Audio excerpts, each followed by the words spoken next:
എല്ലാവർക്കും നമസ്കാരം. അപ്പോൾ ഇന്നൊരു അൺഫെയർ എവിക്ഷനാണ് ഇന്ന് നടന്നിരിക്കുന്നത്. ജിഷിനും അതുപോലെ തന്നെ അഭിലാഷും. അതായത് ഈ 2 വ്യക്തികളും നല്ലോണം ഇറങ്ങി കളിക്കുന്ന ആൾക്കാരാണ് കേട്ടോ. ജിഷിനൊക്കെ വന്നപ്പം തൊട്ട് വൈൽഡ് കാർഡ് എൻട്രി ആയിട്ട് വന്നപ്പം തൊട്ട് ജിഷിന് ഇറങ്ങി കളിക്കുന്ന വ്യക്തികളാണ്. അതുപോലെ തന്നെ അഭിലാഷും ആദ്യം വന്നപ്പോൾ ഒന്ന് ഇറങ്ങി ഇടയ്ക്കൊന്ന് ഡൗൺ ആയെങ്കിലും പിന്നീട് അഭിലാഷ് പൊങ്ങി കാര്യങ്ങളൊക്കെ വ്യക്തമായിട്ട് മുഖത്ത് നോക്കി പറയുന്ന ഒരു വ്യക്തി തന്നെയായിരുന്നു അഭിലാഷ്. ഇപ്പം ഇപ്പം കുത്തിരിപ്പൊക്കെ അവിടെ നിന്നൊക്കെ പറയുമെങ്കിലും പക്ഷെ മുഖത്ത് നോക്കിയും സംസാരിക്കുന്ന ഒരു വ്യക്തിയായിരുന്നു അഭിലാഷ്. എന്ത് പറ്റിയെന്ന് എനിക്കറിയത്തില്ല. ഇവർ രണ്ടും ഈ അഭിലാഷും അതുപോലെ തന്നെ ഇവനും ഇപ്പം പോകേണ്ട ഒരു ആവശ്യമേ അല്ല. ഇപ്പം പോകേണ്ട ആൾക്കാരേ അല്ല. ഇവർക്ക് ജിഷിനും അഭിലാഷും ഒക്കെ നല്ലോണം കളിക്കുന്ന ആൾക്കാരെ. എനിക്കെന്തല്ല സാബുമോനൊക്കെ എന്തിനാ അവിടെ നിർത്തിയേക്കുന്നതെന്ന് ഒരു ഐഡിയ ഇല്ല. ഒരു പല്ല് കാണിച്ച് ചിരിച്ചോണ്ടിരിക്കുന്നതിനെ മാത്രം മതിയോ പ്രേക്ഷകർക്ക്? എനിക്ക് മനസ്സിലായി. പി ആർ വർക്കാണോ, പ്രേക്ഷകരാണോ, ഫാൻസ് ആണോ, ഒരു ഐഡിയ ഇല്ല. പി ആർ ആണെങ്കിലും അതായത് ആൾക്കാരെ ഇങ്ങനെ കയറ്റി കയറ്റി വിടും. അതായത് ഇഷ്ടമുള്ള ആൾക്കാർക്ക് ഈ സാബുമോനെ പോലുള്ള ആൾക്കാരെ നിർത്തിക്കൊണ്ട് ഈ ഇഷ്ടമല്ലാത്ത ആൾക്കാരെ പറഞ്ഞു വിടാൻ വേണ്ടിയിട്ടുള്ളൊരു തത്രപ്പാടിലാണ്. പക്ഷേ ലാലേട്ടനൊക്കെ പറയുന്നത് അവിടെ നല്ലൊരു ഓഡിറ്റിംഗ് ഒക്കെ നടക്കുന്നുണ്ടെന്നൊക്കെയാണ് പറയുന്നത്. പക്ഷേ പി ആർ വർക്കിൽ ഇങ്ങനെ ചെയ്യും വെളിയിൽ നിന്നുള്ള വോട്ടിനൊക്കെ എന്ത് ചെയ്യാൻ പറ്റുമെന്ന് അറിയത്തില്ല. എന്തുവാനും സാബുമോനല്ല സാബുമാൻ പോകേണ്ട സമയമാണ്. ചിരിച്ചോണ്ട് എന്തെടുക്കുക അവനെ ഇവിടെ നിന്നിട്ട്?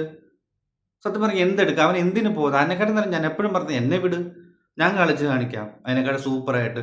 ഇപ്പം എന്തുവായാലും ജിഷിനും അഭിലാഷും പോകേണ്ട സംഭവം നല്ലോണം രണ്ടുപേരും കരഞ്ഞിട്ടുണ്ടായിരുന്നു. ജിഷിന് നല്ലോണം വിഷമം വന്നു, അഭിലാഷിനും നല്ലോണം വിഷമം വന്നിട്ടുണ്ടായിരുന്നു.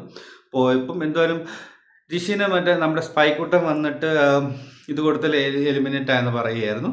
അതുപോലെ തന്നെ അഭിലാഷിനെ അതുപോലെ ഇങ്ങനെ ചാടുന്ന ഒരു സംഭവമാണ്. പക്ഷേ ബിഗ് ബോസ് അഭിലാഷ് പറഞ്ഞിട്ടുണ്ട്, എനിക്ക് തോന്നുന്നു അഭിലാഷ് പറഞ്ഞിട്ടുണ്ട് പല പ്രാവശ്യം ഈ കാലിൻ്റെ ഒരു എഫക്റ്റ് പുള്ളിക്കൊരു ബാധകമല്ല, പ്രശ്നങ്ങളൊന്നുമില്ല. പക്ഷേ പലപ്പോഴും ഞാൻ ശ്രദ്ധിച്ചിട്ടുണ്ട് അഭിലാഷിൻ്റെ കാര്യം വരുമ്പോൾ പലപ്പോഴും ഈ കാലുമായിട്ട് സംബന്ധിച്ച് കുറച്ച് ഫിസിക്കലായിട്ട് വരുന്ന ടാസ്കുകളാണ് ബിഗ് ബോസ് കൊടുക്കുന്നത്. ഇപ്പം ആ ചാടേണ്ട ടാസ്ക് ഇപ്പം എലിമിനേഷൻ റൗണ്ടിൽ ഔട്ടാകുമ്പോൾ 3 പേരിങ്ങനെ ബോക്സ് ചാടി ചാടി പോകുന്നതല്ലേ.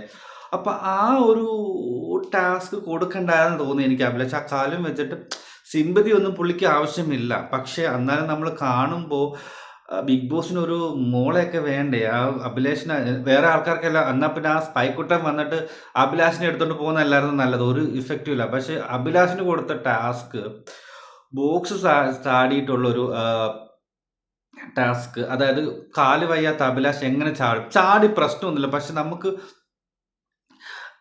ഒരു ഫീൽ ഉണ്ടാകത്തില്ലേ? പുള്ളിക്ക് ഒരു വിഷമം കാണും. അങ്ങനെ ഒരു ടാസ്ക് കൊടുക്കേണ്ട ആവശ്യമില്ലായിരുന്നു. സത്യം പറഞ്ഞെങ്കിൽ അതൊരു പേഴ്സണലായിട്ടൊരു വിഷമമായി ആ ഒരു ബോക്സ് കൊടുത്തുമ്പോൾ ചാടേണ്ട കാണിച്ചപ്പം അത്രേ ഉള്ളായിരുന്നു. പക്ഷേ എന്തുമായാലും എനിക്കെന്നല്ല, ഞാനിപ്പം യൂട്യൂബ് എടുത്ത് നോക്കിയപ്പോൾ ആർക്കും ഉൾക്കൊള്ളാൻ പറ്റുന്ന ഒരു സംഭവമല്ല ഇവരുടെ എവിക്ഷൻ. കഴിഞ്ഞ വീക്കിലും അതുപോലെ തന്നെ അൺഫെയർ എവിക്ഷൻ ആയിരുന്നു. ഈ വീക്കിലും അൺഫെയർ എവിക്ഷനാണ് തന്നിരിക്കുന്നത്. സാബുമാന് എന്തിനിരിക്കുന്നതാണ്. കഴിഞ്ഞ വീട്ടിൽ പ്രവീണ് പോയപ്പം അൺഫെയർ ആയിട്ട് തോന്നി. സത്യമായിട്ട് കളിക്കുന്ന ഒരു വ്യക്തിയായിരുന്നു.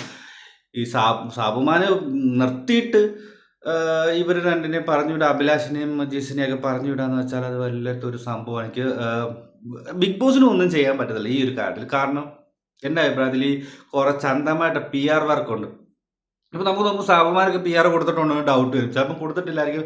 മറ്റുള്ളവരെ തോൽപ്പിക്കാൻ വേണ്ടി കാണിക്കുന്ന വേലത്തരങ്ങളായിരിക്കാമെന്നാണ് തോന്നുന്നത്. എന്തുവായാലും നല്ലൊരു ദുഃഖം പിടിച്ച ഒരു എവിക്ഷൻ ആയിപ്പോയി. ഇപ്പം നിങ്ങൾക്ക് കാണുമ്പോൾ തന്നെ അറിയാമല്ലോ.